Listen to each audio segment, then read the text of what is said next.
नमस्कार,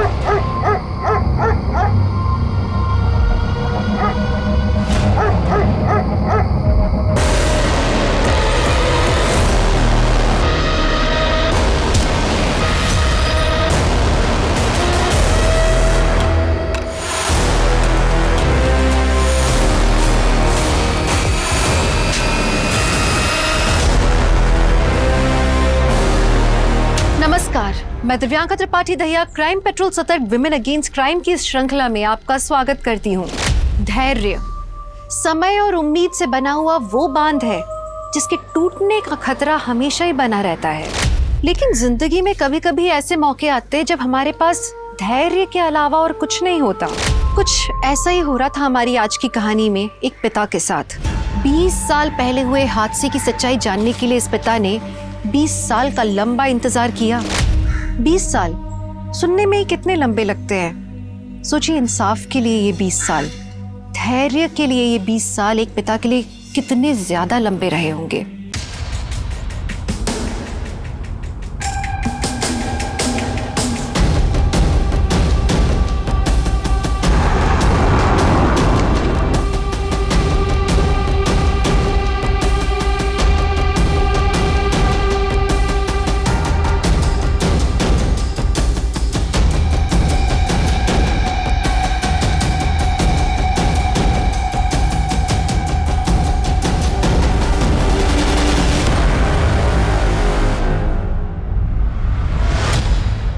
इस केस को 20 साल हो गए हैं जेनिफर। इस बार कहां से शुरू करना है? योर ऑनर, फाइल नंबर 1 से। इस केस को उसके अंत तक पहुंचाने के लिए हमें शुरू से शुरू करना पड़ेगा। कौन थी निधि रस्तोगी?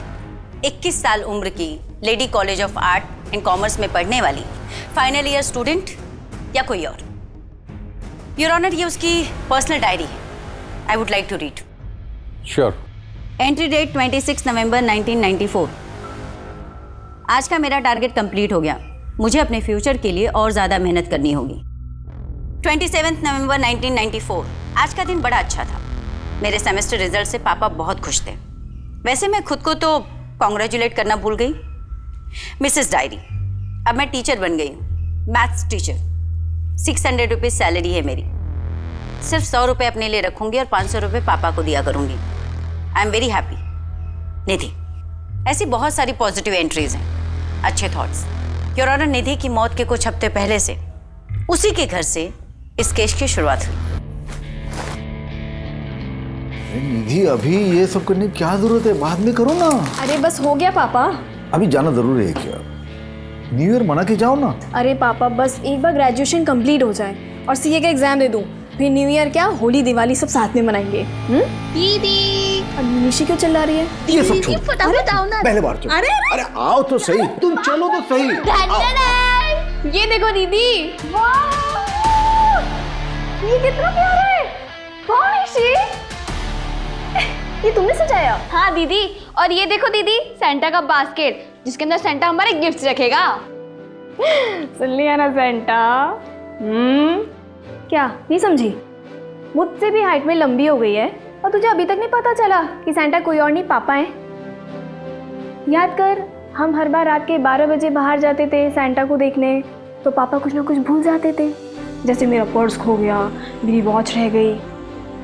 पापा, मैं क्या सोच रही हूँ, इस बार ना हम गिफ्ट वहां छुपाएंगे। कहाँ?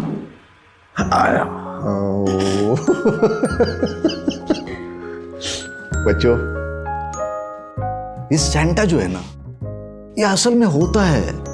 अदरवाइज तुम दोनों जैसा प्यारा सा गिफ्ट मुझे कैसे मिलता? Love you. लव यू पापा। Oh my God! क्या? अरे एक बात तो बोलना भूल ही गया मैं।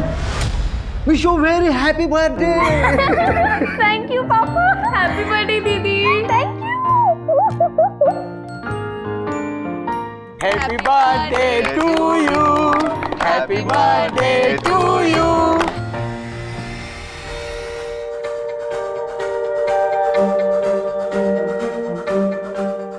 निधि की पढ़ाई लिखाई में तो बहुत खर्च होता होगा ना, क्योंकि पंजिम के अच्छे कॉलेज में पढ़ती है ये। मेरा कोई खर्च नहीं होता, उल्टा 600 रुपए हर महीने निधि मुझे बेचती है। 600 रुपया हर महीने? किस बात के? वो क्या है, निधि जिस कॉलेज में पढ़ती है ना, उनका एक स्कूल भी है, तो वहाँ की मैथ्स की जो टीचर है वो 6 महीने के लिए छुट्टी पे गई हुई है। और निधि का मैथ्स तो तुमको पता है, 99 से नीचे कभी लाया नहीं उसने, तो उन स्कूल वालों ने इसे ऑफर दिया ट्यूशन के लिए। अब नेक्स्ट महीने से ये कराटे भी सिखाएगी, मतलब सैलरी होगी 1000 रुपया महीना। अरे वाह, क्या बात है, ये सुन के तो बहुत खुशी हुई निधि। हाँ, थैंक यू अंकल। वैसे आज अगर भाभी जी जिंदा होती ना, तो वो तो मेरे मुंह में मिठाई ठूस ठूस के मेरा शुगर ही हाई कर देती थी। अरे तुम्हारे शुगर को लो करते। आओ वाइन पीते। आओ। हाँ चलो चलो।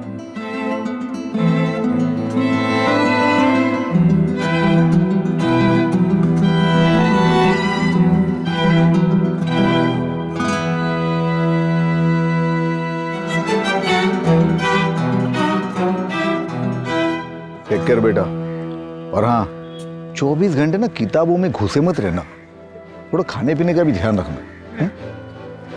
अभी 53 किलो की हो तुम, अगर 52 भी हो जाओगे ना, तो उन हॉस्टल वालों की खैर नहीं बता रहा। 55 की हो जाऊंगी बस। अरे वो इतना भी खाने पीने का ध्यान मत रखना, पढ़ाई पे कॉन्सेंट्रेट करना, पढ़ाई मन लगा के कर। और हाँ, wish you very happy new year in advance. Happy new year in advance पापा। हैप्पी न्यू ईयर दी। Happy new year. और हाँ, फोन जरूर करना। हर साल अपने क्लास में आने वाली टॉपर, एक माहिर कराटे फाइटर, और उससे भी कहीं ज्यादा हैप्पी गो लकी, एक खुश मिजाज लड़की। योर ऑनर, अगर आज वो जिंदा होती तो उसकी कहानी कुछ और होती, पर अक्सर देखा गया है कि सबसे ज्यादा ब्राइट चमकने वाला हीरा किसी ना किसी की आंख में खटकते रहता है। निधि के साथ भी वैसा ही कुछ। 1 2 3 4। हाँ हाँ हाँ हाँ, और ऊपर हाँ। तो आज हम क्लास यहीं पे एंड करते हैं। कल हम शाम को 5 बजे मिलेंगे, 5 PM sharp. Okay, thank you ma'am. Thank you. Hi Nidhi, काफ़ी अच्छा फीडबैक है तुम्हारा, स्टूडेंट्स भी तुम्हें काफ़ी पसंद करने लगे। एक बार अपनी पढ़ाई पूरी कर लो, उसके बाद मैं तुम्हें as senior math teacher promote करवा दूँगा, सैलरी भी अच्छी होगी, साथ में अपना B.Ed भी कर लेना।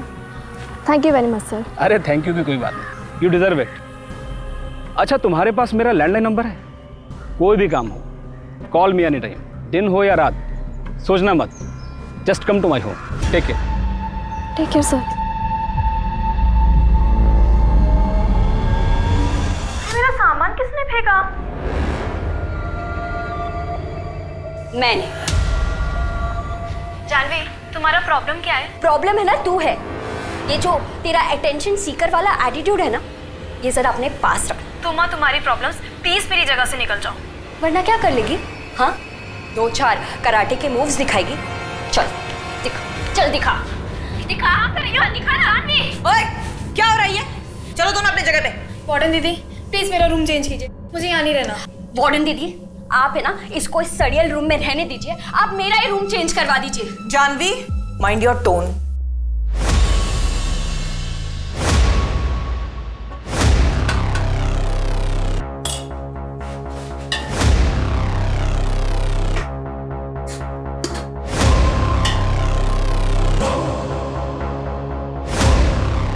जया, ये जानवी ना मुझे बहुत इरिटेट कर रही है।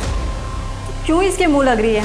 इग्नोर कर, तू बस अपने एग्जाम्स पर ध्यान दे।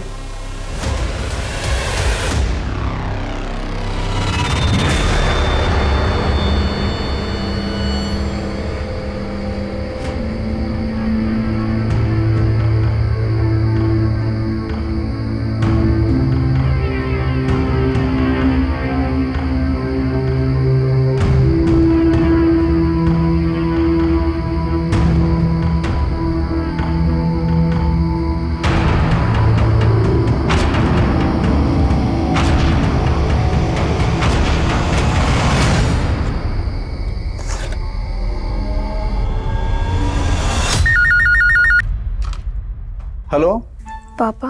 हाँ निधि बेटा, बोलो कैसी हो? बस ठीक हूँ पापा। अरे तुझे पता है निशि ने आज क्या किया? अरे रास्ते पर से कुत्ते का बच्चा घर पे लेके आई, फिर उसको लाख समझाया, उसके बाद वापस छोड़ के आई। वो अभी रूठ के बैठी है, बोलते खाना नहीं खाएगी। निधि, तू पक्का ठीक तो है ना बेटा? हाँ पापा, मैं ठीक हूँ। मुझे आपसे कुछ बात करनी थी। क्या बात है? कोई प्रॉब्लम है? वो रितेश वहां आया क्या? नहीं पापा, रितेश की बात नहीं है। तो बेटा खुल के बोलना, क्या बात है? पापा मैं आपसे बाद में बात करती हूँ, मेरी वो दोस्त आ गई है। ठीक है, तुम मुझे जरूर फोन करना, मैं इंतजार करूंगा तुम्हारे फोन का।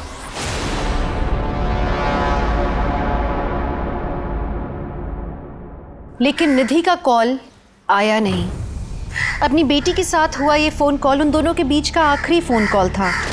बेटी के एक फोन कॉल के इंतजार ने उस पिता को लंबे अरसे तक बेचैन रखा था, ये जानने के लिए कि उस रात आखिर क्या हुआ था। लेकिन 20 साल तक चले इस केस की यह भी शुरुआत ही हुई थी।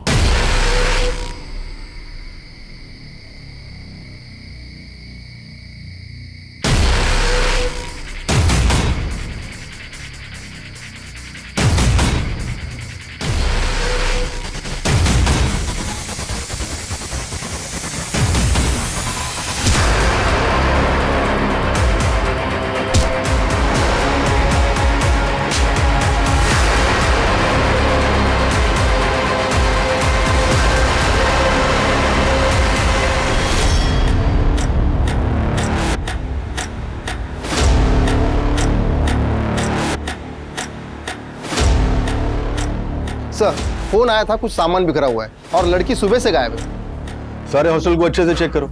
सर।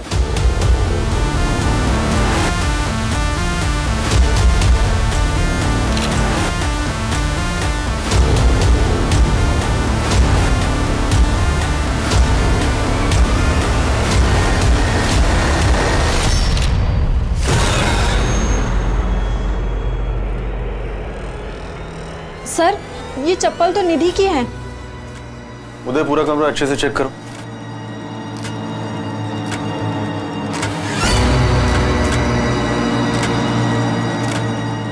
इसमें तो आज की डेट लिखी है, मतलब वो सुबह लापता होने से पहले अपने मैथ्स के सम सॉल्व कर रही थी। हाँ सर, फ्रिज के पास एक पानी की बोतल मिली है और हॉस्टल के बैक साइड पे एक स्लीपर।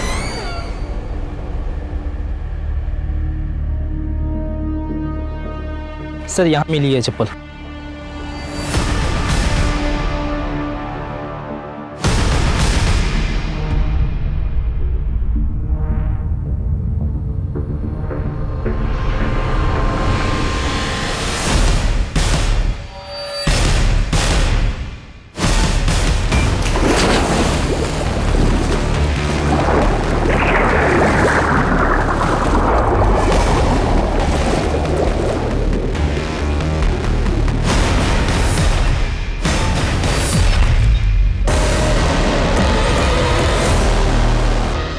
पापा मैं आपसे बाद में बात करती हूँ, मेरी वो दोस्त आ गई है। निधि, क्या हुआ यार?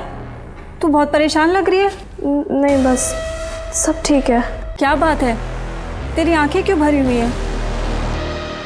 पता नहीं यार, मुझे मेरी तबीयत कुछ सही नहीं लग रही। सोच रही कुछ दिनों के लिए घर चली जाऊँ। Prosecution witness number 4, Jaya D'Souza, Nidhi की रूममेट और उसकी काफी अच्छी दोस्त। एग्जिबिट नंबर 13, पेज 3, पैरा 5 में दिए हुए उसके स्टेटमेंट के हिसाब से निधि अपनी मौत के 2-3 दिन पहले से काफी अपसेट दिख रही थी। योर ऑनर, हॉस्टल के सारे स्टाफ और स्टूडेंट्स के स्टेटमेंट एग्जिबिट नंबर 13 से एग्जिबिट नंबर 22 के बीच में।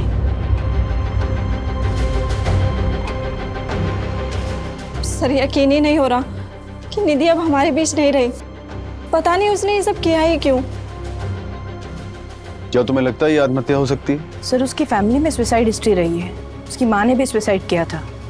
और अगर निधि की लाइफ में कुछ प्रॉब्लम्स रही होगी तो हमें उसके बारे में कुछ नहीं पता। आर यू श्योर ये सुसाइड हो सकता है? सर, एक्सीडेंट भी हो सकता है। कुएं के पास का इलाका चिकना है, कई बार मेरा भी पैर फिसल गया। हो सकता है निधि के साथ भी कुछ ऐसा ही हुआ।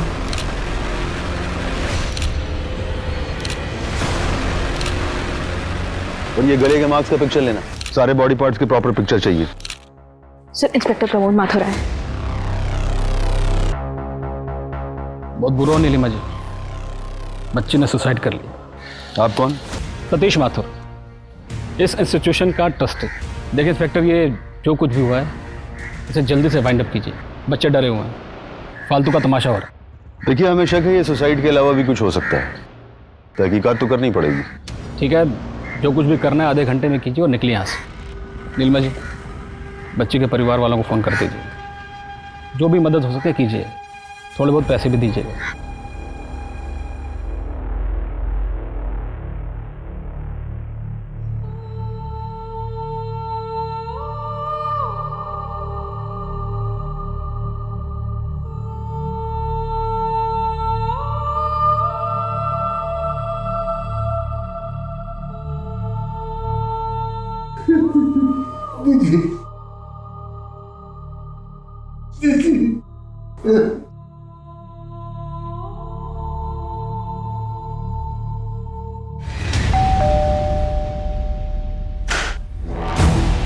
एसपी सर ने बुलाया है। हाँ प्रमोद। जैन सर। जी Jain sir. Yes sir, I'll do that right now sir. Right, thank you sir. हाँ प्रमोद, क्या रिपोर्ट है? सर, आत्महत्या का मामला है। लड़की ने कुएं में कूदकर अपनी जान दी है। किसी बात को लेकर डिस्टर्ब थी, कोई personal issue, may be exam का प्रेशर या फिर किसी लड़के का चक्कर। पोस्टमार्टम रिपोर्ट क्या कहती है? Same sir, suicide, no foul play. लड़की की बॉडी उसके घर वालों को पहुंचा दी है। Good job. ये केस को जल्दी सॉल्व करना हमारे लिए बहुत जरूरी था। बहुत प्रेशर है सर। अब एक काम करो, केस को क्लोज करो और कोर्ट का डेट ले लो।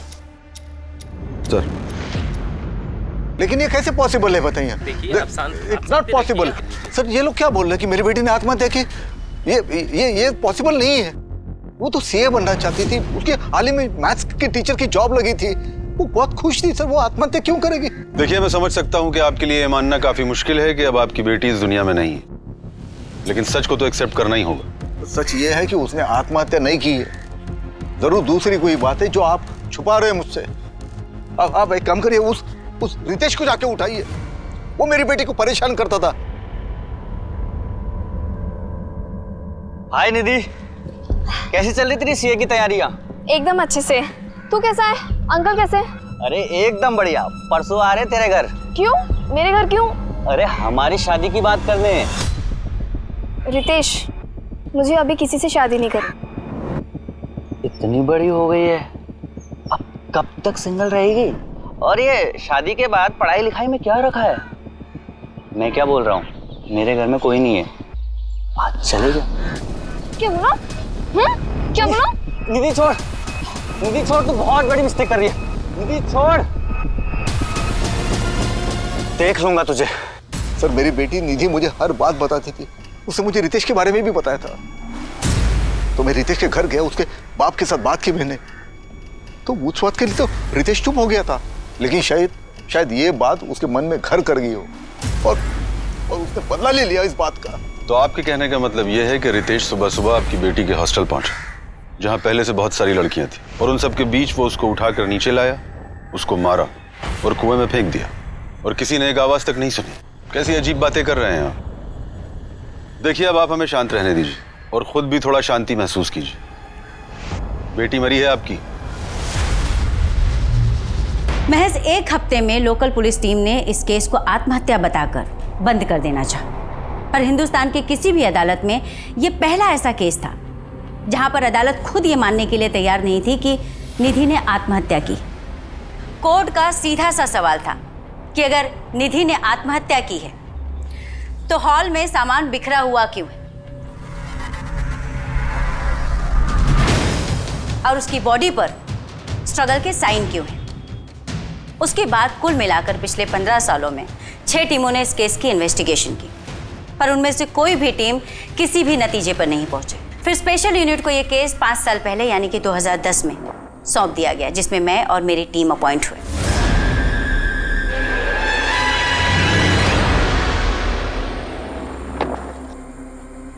मैम, अब तक 6 टीम ने इस केस को सुसाइड बताया है और सबने रिक्वेस्ट की है कि इस केस को क्लोज कर दिया जाए, लेकिन 7वीं टीम का ऐसा कोई इरादा नहीं। 19 जन 1995, ये वही दिन है ना जिस दिन कुएं से निधि की डेड बॉडी मिली थी? Right ma'am. अगर 1 मिनट के लिए मैं मान भी लेती हूँ कि उसने सुसाइड कमिट किया, तो सुसाइड कमिट करने से पहले वो ये मैथ्स के सम क्यों सॉल्व कर रही थी? मैम, ये रही उसकी डायरी। मैथ्यू, मैं डायरी पढ़ चुकी हूँ। उसकी डायरी के एक भी पेज को देखकर ऐसा नहीं लगता कि वो सैड थी या सुसाइडल टेंडेंसी की थी। हर पेज पर कुछ ना कुछ positive, happy, cute, excited, bright future, bright सोचने वाली लड़की। एक्सेप्ट 16 जन 1995, उसकी डेड बॉडी मिलने के 3 दिन पहले। 3 दिन पहले से उसने डायरी लिखना बंद कर दिया था। आखिर उन 3 दिनों में ऐसा क्या हुआ था जिसने उसके डायरी लिखने के रूटीन को खत्म कर दिया? इस केस को बीते हुए काफी साल हो चुके हैं। हमें फाइल्स और पेपर्स के अलावा मिलेगा क्या? सच, जिसको तलाशने के लिए मैं यहाँ आई। मैथ्यू, हम माँ बाप अपने बच्चों को अपने से दूर इसलिए भेजते हैं कि वो पढ़ लिख कर हमसे बेहतर करें जिंदगी में। बेचारी 21 साल की बच्ची थी, और जब आपके बच्चे के साथ ऐसा कुछ हो जाए तो आपकी अंदर तक रूह कांप जाती। और उसके पापा को तो पता तक नहीं कि उनकी बेटी के साथ हुआ क्या। क्या ढूंढना चाहती है आप? और आपके बाकी साथियों ने क्या ढूंढा है? यही ना कि मेरी बेटी का किसी के साथ अफेयर था, वो फिजिकल रिलेशन में थी। हर 2-3 साल के बाद कोई ना कोई आता है और हमारे जख्म कुरेद कर चला जाता है। क्यों? हमने मान लिया ना कि हमारी बेटी ने आत्महत्या की है, हो गया ना, बस अब जाइए यहाँ से। आपने भले मान लिया कि आपकी बेटी निधि ने आत्महत्या की थी, लेकिन हम नहीं मानते। हमें पूरा शक है कि निधि की मौत के 3 दिन पहले उसके साथ जरूर कुछ हुआ था, जिसकी वजह से वो बहुत अपसेट थी, खुश नहीं थी। शायद ऐसा कुछ जो 3 दिन बाद उसकी मौत का कारण बना। देखिए रस्तोगी साहब, मैं आपका दर्द समझ सकती हूँ। हम केस सॉल्व करने के बहुत करीब हैं। अगर आप थोड़ी सी मदद करें, थोड़ी हिम्मत दिखाएं, तो आपकी बेटी को इंसाफ जरूर मिलेगा। रस्तों,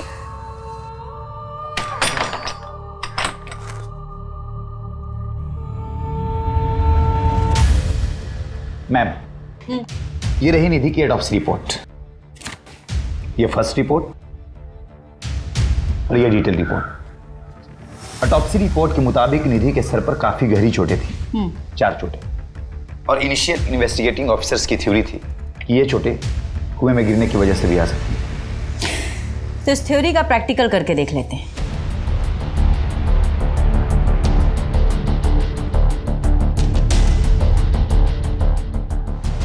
मैनिक्विन लाओ।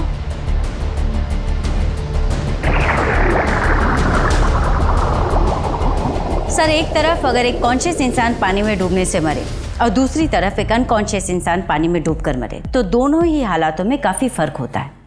मैं एक्सप्लेन करती हूँ। सर, जब पानी में डूबने की वजह से लंग्स के अंदर पानी भरता है, तो कॉन्शियस इंसान और अनकॉन्शियस इंसान दोनों के सिनेरियो में लंग्स के अंदर अलग अलग टाइप का झाग बनता है।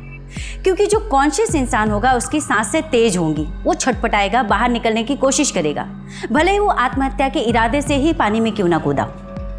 और जो अनकॉन्शियस है वो सीधे डूबकर मर जाएगा। निधि के लंग्स कंडीशंस को देखकर ये साफ साफ पता चलता है कि पानी में डूबते वक्त वो कॉन्शियस नहीं थी। मतलब ये सुसाइड नहीं, एक्सीडेंट भी तो हो सकता है। पैर फिसल गया हो, चोट लग गई हो और गिर गई हो। एक्सीडेंटली कुएं में गिरने की वजह से अगर किसी को चोट लगेगी तो 1 या 2 बार लगेगी, 4 बार नहीं। अगर 4 बार लगी तो कैसे? सर, इतने सालों बाद उस कुएं या उस हॉस्टल से कुछ भी मिल पाना इम्पॉसिबल था। इसलिए इस केस को सिर्फ लॉजिकल इन्वेस्टिगेशन के अप्रोच से ही सॉल्व किया जा सकता है। इसलिए मैंने और मेरी टीम ने पुरानी रिपोर्ट्स में दी गई जानकारियों के हिसाब से इस केस को रीइमेजिन करने की कोशिश की।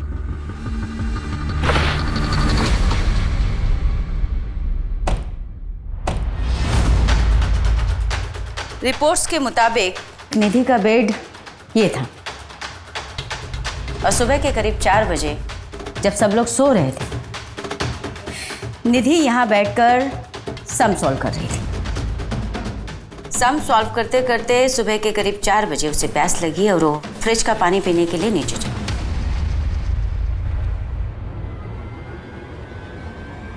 जया के दिए हुए स्टेटमेंट के हिसाब से जया सो रही थी, पर उसने निधि को कमरे से बाहर निकलते हुए देखा। इसका मतलब निधि कमरे से निकलकर पानी पीने के लिए मेस की तरफ गई होगी।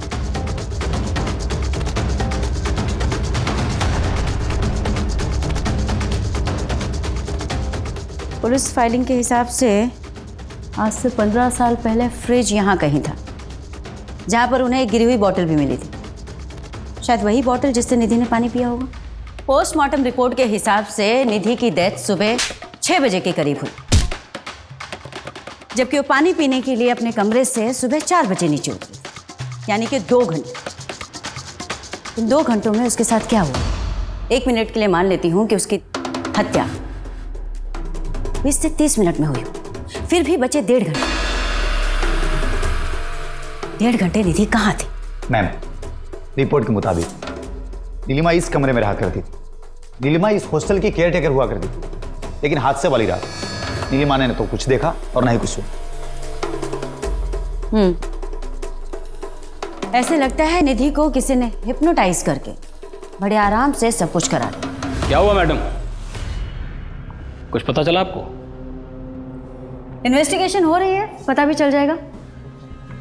देखिए मैडम, बच्चियां बाहर धूप में खड़ी हैं, आप लोग ऐसे बार बार आ जाते हैं, अच्छा नहीं लगता। अब आपका हो गया ना सब, जाइए और रिपोर्ट फाइल कीजिए। और क्या फाइल करूं रिपोर्ट में? यही कि बच्ची बीमार थी, परेशान थी। तो आप ही हैं जो अभी तक सबको नरेशन देते आए हैं। ये इसका मतलब आप ही का हाथ है मर्डर?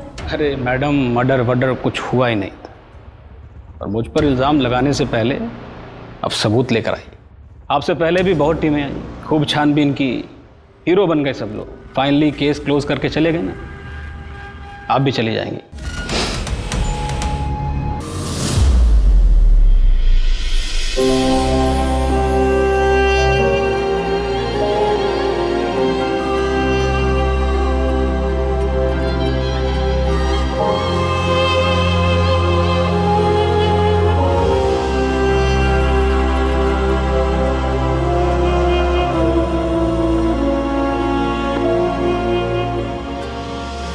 क्राइम सीन की फोटोज तुमने ही खींची थी ना?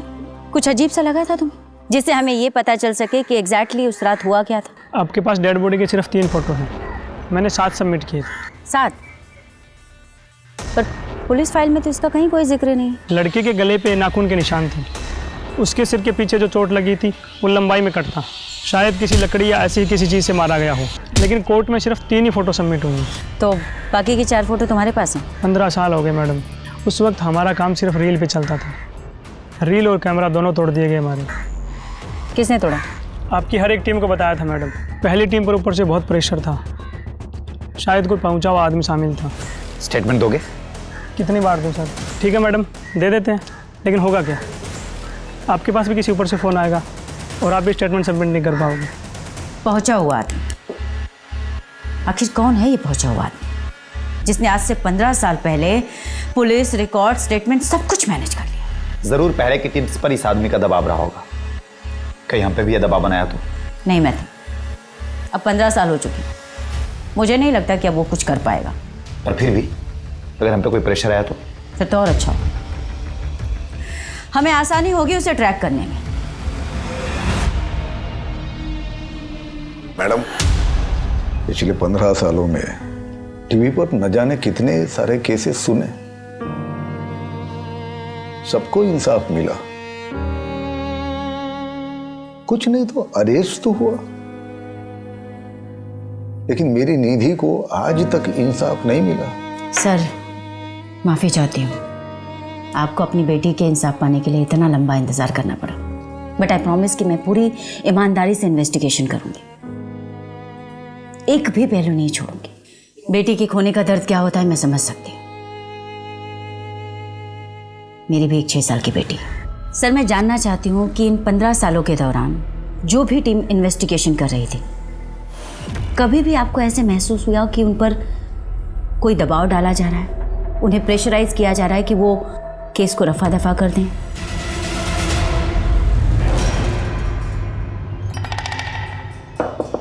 सर, अरे आप मेरे घर पे आ गए, आप पुलिस स्टेशन में आइए। सर प्लीज आप फिर से तहकीकात कीजिए ना। देखिए, मेरी बेटी ने हकमंद नहीं किए, वो ऐसे कैसे कर सकती है सर? तो आप ही बताइए उसने ऐसा क्यों किया? आपकी लड़की जवान थी, घर से दूर रहती थी हॉस्टल में, आपकी निगरानी तो थी नहीं उस पर। मतलब क्या आपका? मतलब ये है कि हमने हॉस्टल के आसपास पता किया था, किसी लड़के के साथ घूमती थी, वो भी मोटरसाइकिल पर। वो तो आपकी इज्जत के बारे में सोच के मैंने डॉक्टर से कहा था कि उसकी सेक्सुअल एक्टिविटी के बारे में रिपोर्ट में ना लिखे। क्या? जी हाँ, शारीरिक संबंध थे उसके। आइंदा मत आना, क्योंकि हम ये केस बंद कर चुके हैं। चलो अब जाओ यहाँ से। देखिए सर, आपको अगर हमें इंसाफ नहीं दिलाना है तो मत दिलवाइए, लेकिन मेरी बेटी को यूं बदनाम मत कीजिए। आपसे हमें कोई उम्मीद नहीं है।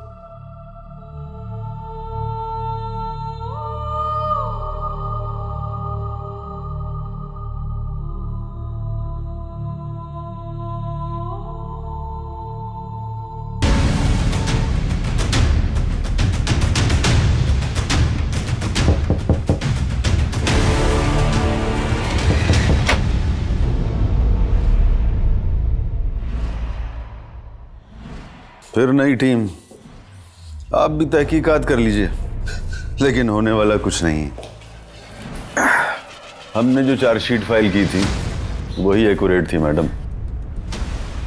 निधि रस्तोगी केस में काफ़ी मेहनत की है तुमने। Thank you. थैंक यू किस लिए? मैं यही पूछने आई हूँ कि इतनी मेहनत किस लिए की? डेफिनेटली केस सॉल्व करने के लिए तो नहीं की। मैं कुछ समझा नहीं मैडम। प्रमोद, लगता है तुम्हें तुम्हारी भाषा में समझाना पड़ेगा। प्रमोद, ये बात तुम भी जानते हो और मैं भी कि निधि ने आत्महत्या नहीं की थी, बल्कि उसका खून हुआ था। और इस हत्या को आत्महत्या की शक्ल देने के लिए पहले उसके सर पर 4 बार वार किया गया, उसके बाद में उसे कुएं में फेंक दिया गया। तुमने तो उसकी रिपोर्ट तक को मैनिपुलेट किया। अब सच सच बताओ कि ये सब तुमने किसके इशारे पे किया? आज से 15 साल पहले सिस्टम की वीकनेस का फायदा उठाकर तुमने एक बहुत बड़े अपराध पर पर्दा डाला था। मैं उन सबके नाम जानना चाहती हूँ। ये आप क्या कह रही हैं? मैंने ऐसा कुछ नहीं किया। और फिर उस समय तो ये केस सुसाइड लगा था। प्रमोद, निधि का अपने कमरे से निकलकर नीचे मेस रूम तक जाने और उसकी डेथ के टाइमिंग के बीच में 1.5 से 2 घंटे का गैप है। मैं जानना चाहती हूँ कि इस 1.5-2 घंटे के बीच में क्या हुआ था। आत्महत्या करने से पहले लड़की सोच रही होगी कि उसे क्या करना है, कैसे करना है। और वहाँ हॉल में जो सामान बिखरा था वो उसने कुछ किया होगा, कुछ सोचा होगा। भाई उस समय तो सीसीटीवी कैमरे भी नहीं होते थे। अच्छा, तो तुम सिर्फ सीसीटीवी के बिहाफ में इन्वेस्टिगेशन करो। गुड, जल्दी ही मुलाकात हो अरेस्ट वारंट के साथ। और तुम अच्छी तरीके से जानते हो तुम्हारे डिपार्टमेंट से कहीं ज्यादा मशहूर हमारे डिपार्टमेंट की खातिरदारी।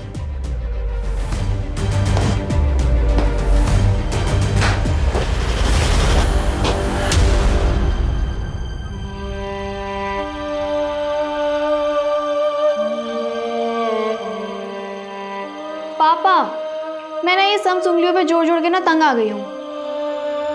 प्लीज सैंटा को बोलो ना इस बार एक कैलकुलेटर गिफ्ट कर दे। निधि बेटा, ये तुम्हारा कैलकुलेटर। अरे हाँ, इस केस में एक नई ऑफिसर आई है। हाँ जानता हूँ, कहीं आए कहीं गए, और मैं हर बार उम्मीद लगा लेता हूँ। क्या करूँ बेटा, आगे ही नहीं जा पा रहा हूँ। बस इतना जानना चाहता हूँ कि उस रात को क्या हुआ था। तो मुझे फोन पर क्या बताने वाली थी? पापा,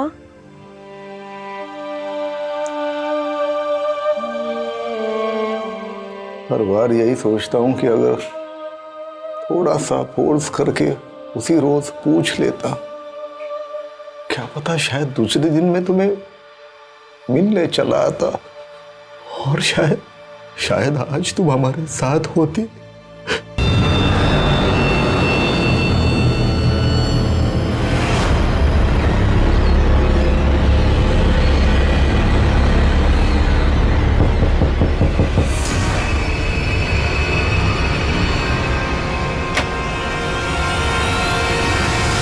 आप यहाँ?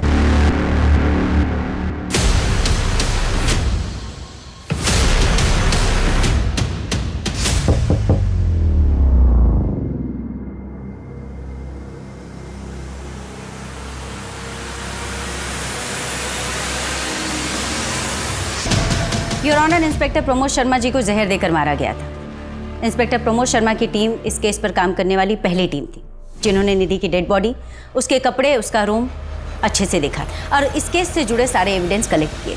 बट अनफॉर्चुनेटली इस केस से जुड़ी बहुत सी इंपॉर्टेंट चीज़ें उन्होंने प्रिजर्व नहीं की, जैसे कि विक्टिम के कपड़े और भी कई सामान। उस मर्डर वेपन तक को नहीं ढूंढा जिससे कि निधि के सर पर 4 बार वार किया गया था। पर कहते हैं योर ऑनर कि बुरा चाहने वाला 100 बुराई क्यों ना करे, किसी की एक अच्छाई उन 100 बुराइयों पर भारी पड़ती। योर ऑनर, ये रहा पीयूष नायक का स्टेटमेंट और उसके खींचे हुए फोटोग्राफ्स।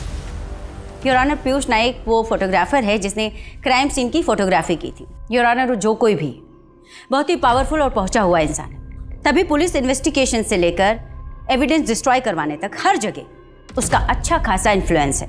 योर ऑनर, मुझे लगता है इंस्पेक्टर प्रमोद शर्मा जी की हत्या में भी उसी का हाथ हो। जानवी जी, हमें पता चला है कि निधि के साथ आपकी बहुत अच्छे से बनती नहीं थी। तो 15-20 सालों बाद आप मेरे पास आ गई। आपको पता है मेरे पिताजी मंत्री हैं, वो भी पिछले 25 सालों से। आप गलत जगह हाथ डाल रही हैं। आई एम सो सॉरी, हमारे प्रोफेशन का हिस्सा है इंक्वायरी करना, सो वी आर हियर। वैसे आपके पिताजी काफ़ी अच्छी पहुंच रखते हैं, पैसे वाले भी हैं आप। अब आप सही समझ रही हैं। आपको कुछ ज़रूरत हो तो बताइए। जी नहीं, थैंक यू। मैडम जी, चाय तो पी के जाइए। नेक्स्ट टाइम पक्का। इसके बाप की कुंडली निकलवाओ। अगर ये लोग इतने ही पहुंचे हुए हैं तो ये जानवी जरूर इस केस में इन्वॉल्व होगी।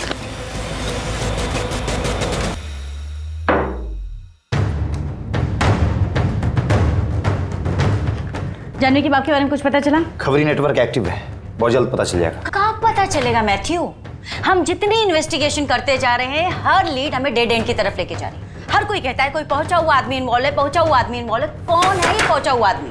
हमें ये पता कैसे चलेगा? मैथ्यू, 1995 और उसके 2-4 साल आगे पीछे की सभी फाइल, सभी न्यूज़पेपर, सभी मैगजीन्स खंगालो और पता करो कि उस वक्त पंजिम में कौन से ऐसे बड़े लोग थे जो चर्चा का विषय थे या चर्चित थे। ऐसे तो कई सारे नाम मिलेंगे, किस किस से बात करें? करेंगे, सभी से बात करेंगे। मैम, मुझे नहीं लगता कि इस केस में हम लोगों को कुछ मिलने वाला है। नहीं मैथ्यू, कभी कभी बड़े से बड़े ताले को खोलने के लिए ना एक छोटी सी चाबी की जरूरत होती है। हमें भी बस वो छोटी सी चाबी चाहिए, ताला अपने आप खुलेगा।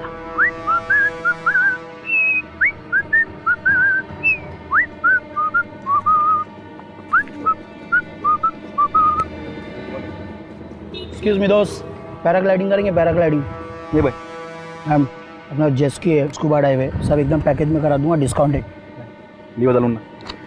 कोई बात नहीं ब्रदर, कोई बात नहीं, एंजॉय एंजॉय।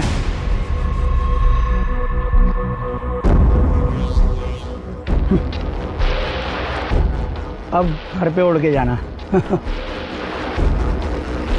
नदीम अहमद पेशे से चोर, लेकिन इस केस में एक बहुत ही इंपॉर्टेंट कैरेक्टर है। भैया एक चाय देना कुल्हड़ वाली। Thank you.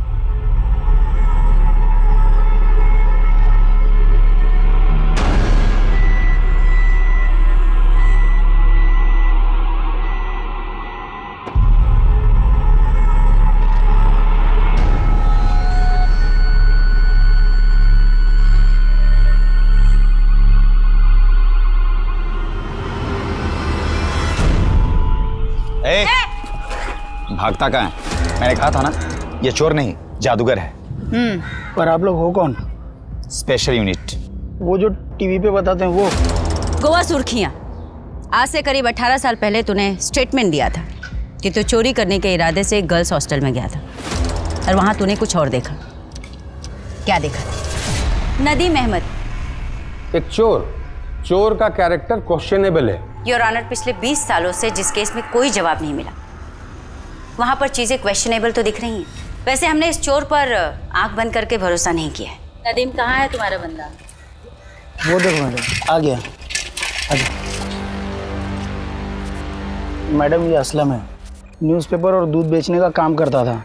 असलम, जरा बता मैडम को उस सुबह तूने क्या क्या देखा था? गर्ल्स हॉस्टल के अंदर मैम मर्दों का जाना एकदम से मना था। यहाँ तक कि मुझे पैसे देने भी गेट पर ही आते थे। उस रात मैंने देखा कि एक आदमी हॉस्टल के पीछे की तरफ जा रहा था। बहुत अंधेरा था तो ठीक से देख नहीं पाया। मुझे लगा किसी लड़की का किसी लड़के के साथ चक्कर होगा। बाद में मैम मुझे पता चला कि वहाँ कुएं से किसी की लाश मिली थी। मैम, ये केस तो कहीं और मुड़ गया है। जानवी के पिता की कुंडली भी हाथ लग गई है और जानवी की माँ की ये दूसरी शादी है। शादी 15 साल पहले हुई थी और ये आदमी जानवी को गोद लिया हुआ था। असलम और नदीम के दिए हुए स्टेटमेंट के बेस पर हम निधि को इंसाफ नहीं दिला पाएंगे। It will be very difficult. इस मर्डर के पीछे इन दोनों का भी तो हाथ हो सकता है ना? I don't think. इससे लोगों के बीच ये बड़े नाम इन्वॉल्व क्यों होंगे? इनके साथ तो बहुत आसान होता है ना, इन्हें लॉकअप में डालो, केस बंद। इस केस को सिर्फ इसलिए बंद किया गया है ताकि कॉलेज का नाम ना खराब हो और सिक्योरिटी वाले पे सवाल ना उठे। निधि जिस कॉलेज में पढ़ती थी और जहाँ पर पढ़ाती थी वो पणजी के बड़े इंस्टीट्यूट्स में आते हैं और ऐसे इंस्टीट्यूट अक्सर अपने एनुअल डे फंक्शन पर बड़ी हस्तियों को एज ए चीफ गेस्ट बुलाते हैं। पता करते कि पिछले 4-5 सालों में कौन कौन से लोग एज अ चीफ गेस्ट यहाँ पर आए हैं। 4 साल यानी कि निधि की हत्या के पहले से 1990 से शुरू करते हैं।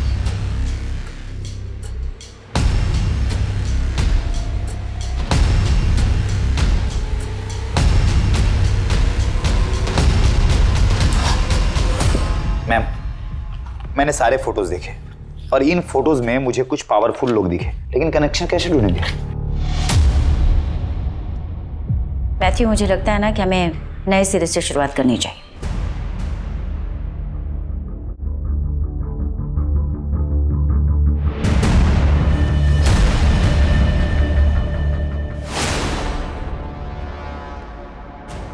मैथ्यू, ये फर्स्ट ऑटोप्सी रिपोर्ट का सिग्नेचर और ये डिटेल ऑटोप्सी रिपोर्ट की signature, there is a little difference.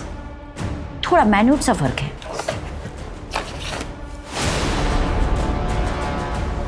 आप बिल्कुल सही कह रही हैं। दोनों सिग्नेचर के फ्लो में थोड़ा फर्क दिख रहा है। लगता है किसी दूसरे ने की है इस सिग्नेचर को। डॉक्टर शिवदर्शन रेड्डी, मैं sir Jennifer Pereira, special unit officer. Nidhi Rastogi case याद होगा आपको? बराबर याद है। 20 साल से वेट कर रहा हूँ, कोई तो आएगा मेरे पास इन्वेस्टिगेशन करते हुए। आजकल जहाँ टेक्नोलॉजी से लेकर सिक्योरिटी तक सब कुछ इतना एडवांस हो चला है, फिर भी कई केसेस में मैनिपुलेशन होता रहता है। तो इमेजिन कीजिए 20 साल पहले क्या कुछ नहीं होता होगा। आपका मतलब है इस केस की पोस्टमार्टम रिपोर्ट के साथ भी मैनिपुलेशन हुआ? रेप, उस बच्ची के साथ रेप हुआ था। तो ये बात ऑटोप्सी में क्यों नहीं लिखी गई? लिखी गई थी, मगर कोई तो था जो ये चाहता था कि रिपोर्ट से ये सब कुछ मिटा दिया जाए। क्या आप हमें उसका नाम बता सकते हैं? जी नहीं, हम पे वो प्रेशर पुलिस टीम के थ्रू डाला जाता था। आपके इन्वेस्टिगेशन ऑफिसर्स इस केस को सुसाइड केस बताकर हमेशा के लिए क्लोज कर देना चाहते थे। क्या आप स्टेटमेंट देंगे?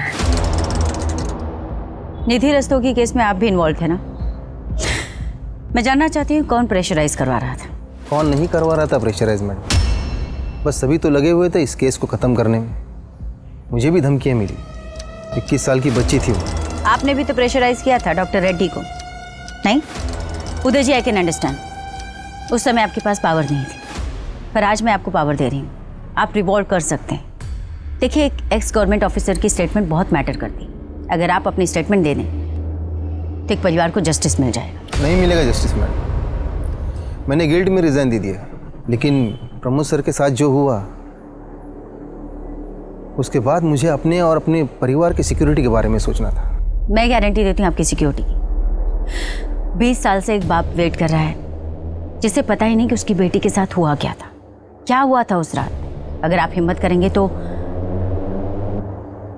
इस बाप को जस्टिस मिल जाएगा। सॉरी मैडम, मैं सिर्फ इतना ही बोल सकता हूँ कि जो लोग इस केस में इन्वॉल्व है वो इस केस में जस्टिस नहीं होने देंगे।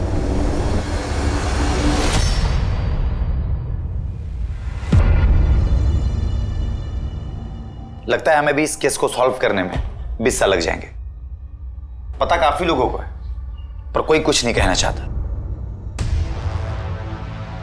नीलिमा इस हॉस्टल की केयरटेकर हुआ करती थी, लेकिन हादसे वाली रात नीलिमा ने न तो कुछ देखा और न ही कुछ सुना।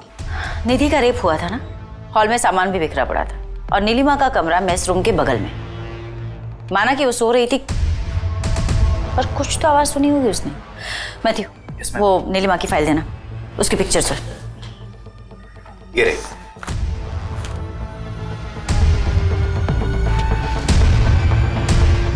कुछ तो कनेक्शन है। मैम, अगर मैंने स्टेटमेंट दे दिया तो क्या आप मुझे गारंटी देती हैं कि आप निधि को जस्टिस दिलाएंगे और बैकआउट नहीं करेंगे? एसपी साहब, बेहतर होगा आप इज्जत से खुद ही सब बता दें। वैसे हमने होम मिनिस्ट्री में सारी डिटेल्स भिजवा दी है।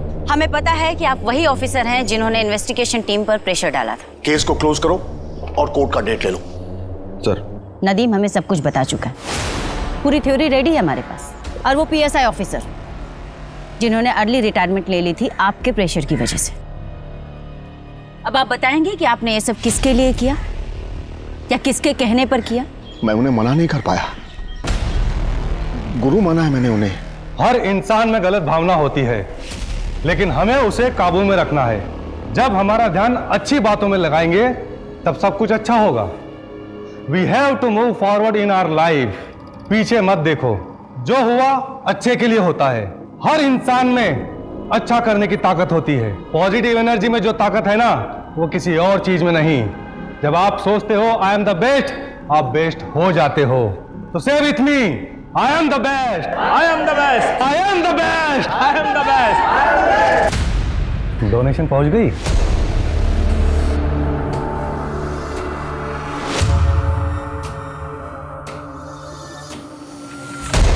गुरुजी उस दिन किसी को भी याद कर सकते थे, लेकिन उन्होंने मुझे बुलाया। मेरे तो भाग्य ही खुल गए। मैं उन्हें मना कैसे कर सकता था? 19 जनवरी 1995 निधि ने सुसाइड नहीं किया था, उसका मर्डर हुआ था और रेप भी। तुम्हें तो पता ही होगा क्योंकि तुम वहां थी। अगर तूने अपना मुंह किसी के सामने खोला ना, तो तेरी बदन की सारी हड्डियां इतनी बार तोड़ूंगी कि डॉक्टर भी गिनते रह जाएगा। जिंदगी में बहुत कुछ पाना चाहती हो तुम। लक्ष्य होना जरूरी है और तुम वहां तक पहुंचोगी भी, लेकिन तुम्हें वहां तक पहुंचने के लिए मेरी जरूरत पड़ेगी। और जब भी तुम्हें मेरी मदद लगे, मेरे घर चले आना, मैं तुम्हारी मदद करूंगा।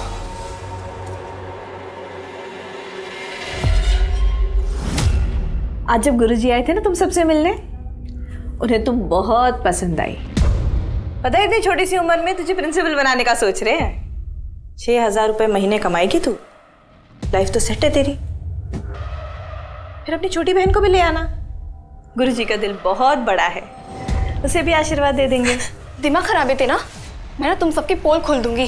सबको पता चलना चाहिए कि यहाँ पे क्या चालू है, ताकि कोई अपनी बेटी बहन यहाँ ना भेजे। तो उसने मना किया इसलिए मार दिया उसे? नहीं, इसलिए नहीं। तो किस लिए मारा था? क्या हुआ था उस रात?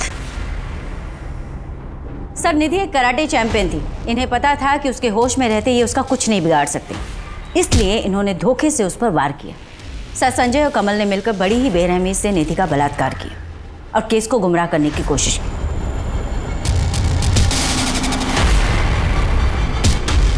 इतना ही नहीं, इस केस से जुड़े सारे एविडेंस डिस्ट्रॉय किए, जिसकी वजह से इस केस को सॉल्व होने में 2 दशक यानी कि पूरे 20 साल लग गए। और इन्हीं लोगों ने इंस्पेक्टर प्रमोद शर्मा को भी जहर देकर मार डाला। और ये सब सिर्फ इसलिए क्योंकि 16 जनवरी 1995 को यानी अपनी मौत से ठीक 3 दिन पहले निधि गलत समय पर गलत जगह जा पहुंची, जहां पर उसने कुछ गलत होते देखा। स्पेशल यूनिट के इन्वेस्टिगेशन को सुनने के बाद अदालत इस नतीजे पर पहुंची है कि निधि रस्तोगी ने आत्महत्या नहीं की थी, बल्कि उसकी हत्या हुई थी। 21 साल की निधि रस्तोगी, जिसके आगे पूरी जिंदगी थी, जो अपने सपनों को पूरा करने के लिए पूरी मेहनत कर रही थी, उस बच्ची की हत्या के इल्जाम में ये कोर्ट नीलिमा पेंडेकर, संजय शर्मा और कमल जैन को उम्र कैद की सजा सुनाती है।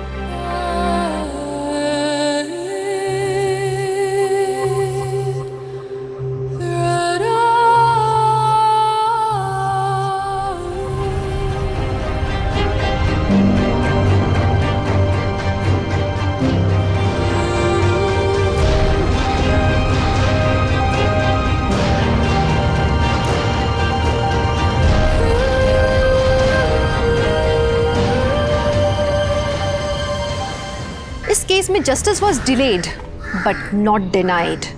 20 साल लगे, लेकिन एक ऑनेस्ट ऑफिसर और उनकी टीम की वजह से एक पिता का लंबा इंतजार खत्म हुआ। तो चलिए, त्वरित इंसाफ की आशा के साथ मैं दिव्यांका त्रिपाठी दहिया आपसे विदा लेती हूँ। फिर मिलूंगी एक नए केस के साथ। तब तक देखते रहिए क्राइम पेट्रोल, सतर्क, विमेन अगेंस्ट क्राइम। एक औरत पर वार, अब हर औरत का भार। जय हिंद।